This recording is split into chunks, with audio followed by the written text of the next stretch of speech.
నమస్తే అండి, ఎలా ఉన్నారు అందరూ? బాగున్నారా? నేనైతే బాగున్నానండి. మీ అందరికీ అమ్మవారి ఆశీస్సులు ఎల్లప్పుడూ ఉండాలని కోరుకుంటూ ఈ రోజున మనం ఒక అద్భుతమైన పరిహారం గురించి తెలుసుకోబోతున్నాం.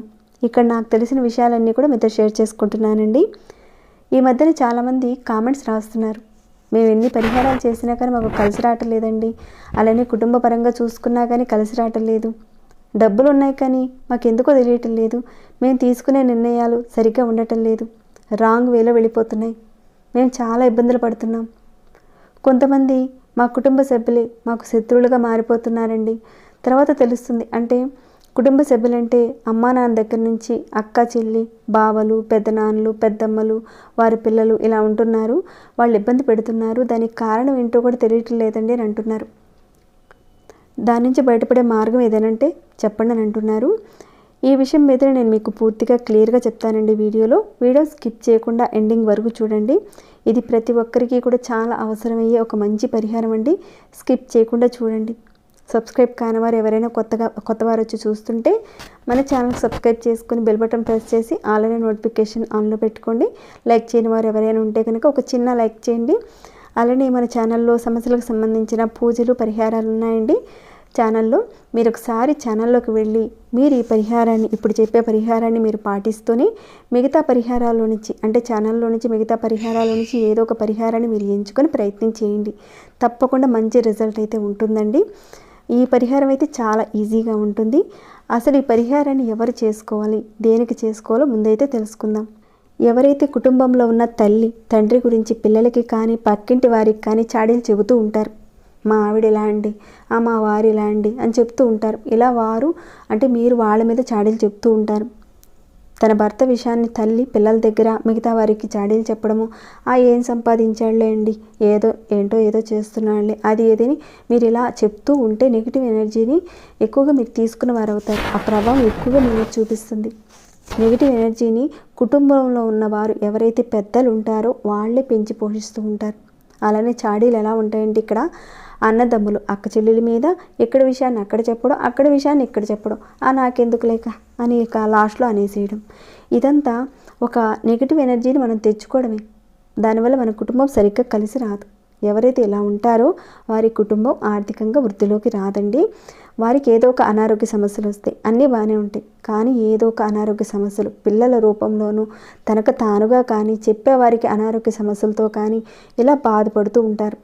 కొందరిని కంపేర్ చేస్తూ ఉంటారు, ఎదుటివారిని కంపేర్ చేయడము, ఎదుటి వారి గురించి ఎక్కువగా ఇంట్లో మాట్లాడడం, ఎదుటి వారి గురించి మిగతా వాళ్ళకి చెప్పడము, వాళ్ళ మీద జలసీతోనూ అసూయతోనూ అంటే వాళ్ళ మీద ఏదో ఒకటి చెబుతూ ఉంటారు. మళ్ళీ దాన్ని కవర్ చేసుకోవడానికి దేవాలయాలకు వెళతారు, దేవాలయాల్లో పూజలు చేసుకుంటూ ఉంటారు, అయినా చేస్తున్నా కానీ కలిసి రావటం లేదని అంటారు. అలానే భర్త మీద భార్య, భార్య మీద భర్త, తల్లిదండ్రుల మీద పిల్లలు, పిల్లల మీద తల్లిదండ్రులు, ఎక్కడైతే ఇంట్లో ఇలాంటి సంఘటనలు జరుగుతూ ఉంటాయో ఇవన్నీ కూడా పూర్వకర్మల యొక్క శాపాల వల్ల ఈ రకంగా ఉంటుంది. ఇల్లు కుటుంబం కలిసి రాదు. అలానే మనం చాలా వరకు చూస్తూ ఉంటాం, ఏదైనా సమస్య ఉన్నప్పుడు వారు ఎవరైనా సరే వారి సమస్య గురించి మాట్లాడుతూ ఎదుటి వారి గురించి కూడా మాట్లాడడం మొదలు పెట్టేస్తారు. అది కూడా నెగిటివ్ ఎనర్జీ అండి. వాళ్ళు ఫలానా వాళ్ళు మనకు తెలియదు, కానీ మనం వాళ్ళ మీద ఏడుస్తూ ఉంటే మనకు తెలియకుండానే ఆ కర్మలు మనం పాలు పంచుకుంటాం. పూర్వజన్మలో చేసుకున్న కర్మలేనండి ఇవన్నీ కూడా. ఇలా ఉన్నవారు ఎదగలేదా అంటే జీవితకాలం ఎదిగామనుకుంటారు, కానీ సామాజికంగా, ఆర్థికంగా, కుటుంబపరంగా, మానసికంగా, కుటుంబంగా రిలేషన్స్ అనేటివి సరిగ్గా ఉండదు. వారికి అన్నీ కూడా విడిపోతూ ఉంటాయి. కొందరు ఎమోషనల్గా బ్లాక్మెయిల్ చేస్తారు, ఎమోషనల్గా యాక్టింగ్ చేస్తూ ఉంటారు, అబద్ధాలు చెప్తూ ఉంటారు. అలాంటి వారి జీవితంలో వచ్చే సమస్యలతో ఎక్కువగా బాధపడుతూ ఉంటారు వాళ్ళు. ఇంకా కుటుంబ పరంగా, వ్యాపార పరంగా దూషణ, అంటే వారికి లేదని వేరే వ్యక్తుల మీద ఏదో ఒకటి అంటూ ఉంటారు, వీళ్ళకి లేదని. అది వారి తప్పు కాదండి, జన్మల్లో చేసుకున్న కర్మ ఫలాలు ఇవన్నీ కూడా. ఇలాంటివి చేయడం వల్ల ఎక్కువగా కలిసి రాదు. ఎన్ని పూజలు చేసినా, ఎంతమంది దేవతల దగ్గరికి వెళ్ళినా కానీ సరిగ్గా కలిసి రాదు. కానీ కొందరికి డబ్బు వస్తుంది, కానీ కుటుంబంలో ఏదో ఒకటి అనారోగ్యం ఉంటుంది. పోనీ వీరికి డబ్బు వచ్చినా వారికి అలానే ఉంటుంది. ఈ విధంగా దేనిని కూడా ఆస్వాదం చేయలేరు. కుటుంబ రిలేషన్ సరిగ్గా ఉండదు, సంతానంతో సుఖంగా ఉండరు. అలానే సంతానం ఉన్నా కానీ వాళ్ళతోనూ సుఖంగా ఉండరు. పోనీ పిల్లలు పుడతారు, వాళ్ళు ఏదో ఒక అనారోగ్య లోపంతో సరిగ్గా వాళ్ళు ఉండరు. కొందరంటారు మాకు డబ్బులన్నీ ఉన్నాయండి, మాకేంటండి అంటారు. డబ్బు అనేది మీకు పూర్వజన్మలో ఉన్న పుణ్యఫలం మాత్రమే, దానివల్లే వచ్చింది మీకు. ఇప్పుడు ఇదంతా ఎందుకు చెప్తున్నానంటే నేను మీకు చాలామంది ఇలాంటి సమస్యలతో బాధపడుతున్నారు. కలిసి రావట్లేదండి, కలిసి రావట్లేదని ఇలా అంటున్నారు. ఎవరైతే ఉన్నారో ఇప్పుడు ఏదైతే మనం చెప్పుకున్నామో అలాంటి విషయాల నుంచి మీ మనసు మారాలి. సరే, ఇన్ని చెప్పిన తర్వాత మనిషి జన్మ ఎత్తిన తర్వాత ఇవన్నీ కూడా చాలా వరకు పూర్వజన్మ కర్మ ఫలితాలు ఇలాంటివన్నీ కూడా జరుగుతూ ఉంటాయి కదండి అని అంటారేమో. జరుగుతాయండి. ఎందుకంటే పూర్వజన్మల కర్మ ఫలితాల వల్ల ఈ రకంగా చేయడం అనేది జరుగుతూ ఉంటుంది. దానివల్ల సమస్యలు వస్తూ ఉంటాయి కుటుంబంలో. కాబట్టి మీ యొక్క మనసు అనేది మారాలి, ఆలోచన విధానం మారాలి. మారితే అంతా బాగుంటుంది. ఇక మారిన తర్వాత అంతా కూడా కలిసి వస్తుంది. మాకు కలిసి రాదు అనే మాట మీ నోటి నుంచి రాదండి ఈ పరిహారం చేసుకుంటే. ఇంతెందుకు చెప్తున్నానంటే అడుగుతారు కదా చాలామంది, అందుకే ఇంత వివరణ ఇవ్వాల్సి వచ్చింది. ఈ పరిహారాన్ని ఎవరైనా చేసుకోవచ్చు.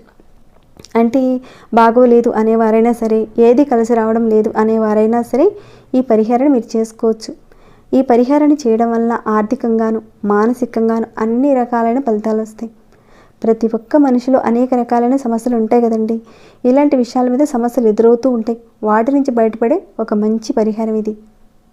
మీరు ఈ పరిహారాన్ని మీకు దగ్గరలో లక్ష్మీ నరసింహస్వామి వారి యొక్క దేవాలయం ఉంటే కనుక చక్కగా ఆ దేవాలయానికి వెళ్ళి చందనాన్ని సమర్పించండి. మేము చందనం ఇవ్వలేమండి అంటారా? చందనపు డబ్బాలు చిన్నవి ఉంటాయి కదండి, ఈ మాత్రం సైజువి. చక్కగా మీరు లక్ష్మీ నరసింహస్వామి వారి గుడికి వెళ్ళి మీరు వారానికి ఒకసారి చందనపు డబ్బాని స్వామివారి దేవాలయంలో సమర్పించి మీ గోత్రనామాల మీద మీరు స్వామివారికి నివేదన చేయండి. పూర్వకర్మలను తొలగించే స్వామి, మాకు మంచి జరిగేలా చూడు స్వామి అని చెప్పుకోండి. ఒకవేళ మీకు బయటకు వెళ్ళే అవకాశం లేకపోతే ఇంటిలోని లక్ష్మీ నరసింహస్వామి వారి పటం, అంటే మీకు స్వామివారు ఏ రూపంలో ఉన్న సింహాద్రి లక్ష్మీ నరసింహస్వామి వారు కానీ, యాదగిరిగుట్ట లక్ష్మీ నరసింహస్వామి వారు కానీ, లేదంటే మంగళగిరిలో ఉన్న లక్ష్మీ నరసింహస్వామి వారి రూపంలో ఉన్నా కానీ పటాన్ని చక్కగా పెట్టుకొని చేసుకోవచ్చు. ఇక్కడ నేను మీకు చూపిస్తున్నాను కదండి, ఇది మంగళగిరి లక్ష్మీ నరసింహస్వామి వారి యొక్క చిన్న పటము. ఆలయంలో వారు ఇచ్చిందేనండి ఇది. ఇంతది కాకపోయినా మీరు కాస్త ఇంత సైజు, ఇక్కడ నేను చూపిస్తున్నాను కదండి దుర్గా అమ్మవారిది, అంత సైజు పటం మీరు తీసుకోండి. చక్కగా ఆ మాత్రం మీ పూజా మందిరంలో చక్కగా పెట్టుకోండి. మీ పూజా మందిరం సైజుని బట్టి చక్కగా పెట్టుకోండి. ఆయన ముందు దీపాన్ని వెలిగించి మీరు మట్టి ప్రమిదలో కానీ, ఇత్తడి పంచలోహాలతో ఉన్న ప్రమిదలు కానీ, లేదంటే కంచు లోహాలతో ఉన్న ప్రమిదల్లో కానీ, వెండి కుందుల్లో కానీ చక్కగా దీపారాధన చేసుకోండి. ముందుగా మీరు స్వామివారి పటాన్ని మీ దేవతా మందిరంలో ఉత్తరం వైపు పెట్టాలి. అంటే స్వామివారి యొక్క మొహం దక్షిణ వైపు చూస్తూ ఉండాలి. మీకు అర్థం కావాలని ఇక్కడ చూపిస్తున్నాను చూడండి. ఈ రకంగా మీ దేవతా మందిరంలో ఉత్తరం వైపు పెట్టి స్వామివారి మొహం దక్షిణ వైపుగా చూస్తున్నట్లుగా ఈ రకంగా పెట్టుకోవాలి పటాన్ని. మీరు అయితే తూర్పు వైపుగా కూర్చొని స్వామివారికి పూజ అనేది చేసుకోవాలి. మీ దగ్గర ఉన్న పూలతో చక్కగా అలంకరించండి. తర్వాత స్వామివారికి గంధం బొట్టు పెట్టి సమర్పించండి. ఇంకా స్వామివారి దగ్గర మీ కులదేవత పటం ఉంటే కనుక అక్కడ చక్కగా పెట్టుకొని పూజ చేసుకోండి. పెట్టుకున్న తర్వాత ఉత్తరం వైపు స్వామివారి యొక్క ఫోటో పెట్టుకొని మీరు తూర్పు వైపుగా కూర్చొని మీరు స్వామివారికి చిన్న పూజా దీపారాధన చేసి సంకల్పం చెప్పుకోండి. ఇలా ఎన్ని రోజులు చేయాలంటే మీరు ఒక 60 రోజుల పాటు కంటిన్యూస్గా చేయాలి. కానీ నెలసరి టైంలో మాత్రం చేయకండి. ఇంకాను ఎవరైనా మరణించి ఉన్నా, అలానే మైల ఉన్నా కానీ, ఇంకా గర్భిణీ స్త్రీలు కూడా చేయకూడదండి. ఇవైతే నియమాలు ఉన్నాయి. ఇక మిగతా కుటుంబ సభ్యులందరూ కూడా చేసుకోవచ్చు. ఇక దీపం పెట్టాలి, అలానే చందన బొట్టు కూడా పెడుతూ ఉండాలండి. అంటే స్వామివారి పటానికి ప్రతిరోజు మీరు 60 రోజుల పాటు దీపానికి అలానే స్వామివారి పటానికి కూడా చందన బొట్టు అనేది పెడుతూ ఉండాలి. ఆ దీపంలోనే స్వామివారు ఉన్నారు కాబట్టి దీపానికి కూడా చందన బొట్టు పెట్టాలి. ఇలా మీరు ప్రతిరోజు 60 రోజుల పాటు చేస్తూ ఉంటే కనుక మీ మనసు సంతోషంగా ఉంటుంది, ఆనందంగా ఉంటుంది, చికాకులు తొలగిపోతాయి, భార్యాభర్తల మధ్య గొడవలు తగ్గుతాయి. అలానే పిల్లలు ఏదైతే సరిగ్గా చదవటం లేదో వాళ్ళు చక్కగా వృద్ధిలోకి వస్తారు. అలానే ఎదుటి వారిని గౌరవించడం అనేది మొదలు పెడతారు. తప్పుడు మార్గంలోకి వెళ్ళేవారు కూడా సరైన మార్గంలోకి వస్తారు. ఇక్కడ లక్ష్మీ నరసింహస్వామి వారి యొక్క పటం పెట్టుకునే చేయాలండి. తప్పనిసరిగా వేరే ఇతర ఫొటోస్ పెట్టుకొని మాత్రం చేయకూడదండి. అంటే విష్ణుమూర్తిది, కృష్ణుడిది అలాంటి ఫొటోస్ మాత్రం పెట్టుకొని చేయకూడదండి. ఈ పరిహారం విషయంలో కేవలం లక్ష్మీ నరసింహస్వామి వారి యొక్క పటం పెట్టుకుని చేయాలి.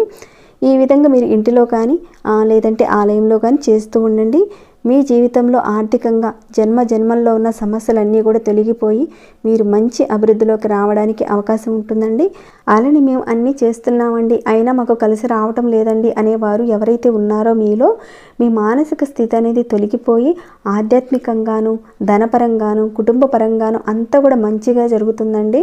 స్వామివారి దగ్గర మనసా వాచ ఆయన్ని ప్రార్థించుకోండి. ఖచ్చితంగా మీకు సంబంధించిన సమస్యల నుంచి మీరు బయటపడతారు. పూర్వ జన్మల ప్రాప్తం వల్ల ఈ జన్మలో ఏదైతే ఇబ్బందులు పడుతున్నారో ఆ ఇబ్బందుల నుంచి తొలగించమని కోరుకోండి. మీరే గమనిస్తారండి మార్పు ఎలా వస్తుందనేది. కలిసి రావటం లేదు, నాకు కలిసి రావటం లేదు అనే వారు ఎవరైతే ఉన్నారో తప్పకుండా మీరు చేసి చూడండి, మంచి ఫలితాలు ఉంటాయండి. చేయండి. మీరు చేసిన తర్వాత మీకు వచ్చిన ఫలితాలని నాతో షేర్ చేసుకోవడం మర్చిపోకండి. ఇక ఈ వీడియోని ఇంతటితో ముగిస్తున్నాను. ఇంకేమైనా డౌట్స్ ఉంటే కనుక అడగండి, తప్పకుండా రిప్లై ఇస్తాను. మీ మనసుకి ఎలా అనిపించింది ఈ వీడియో గురించి అన్నది కూడా కింద కామెంట్ రూపంలో నాకు తెలియచేయండి.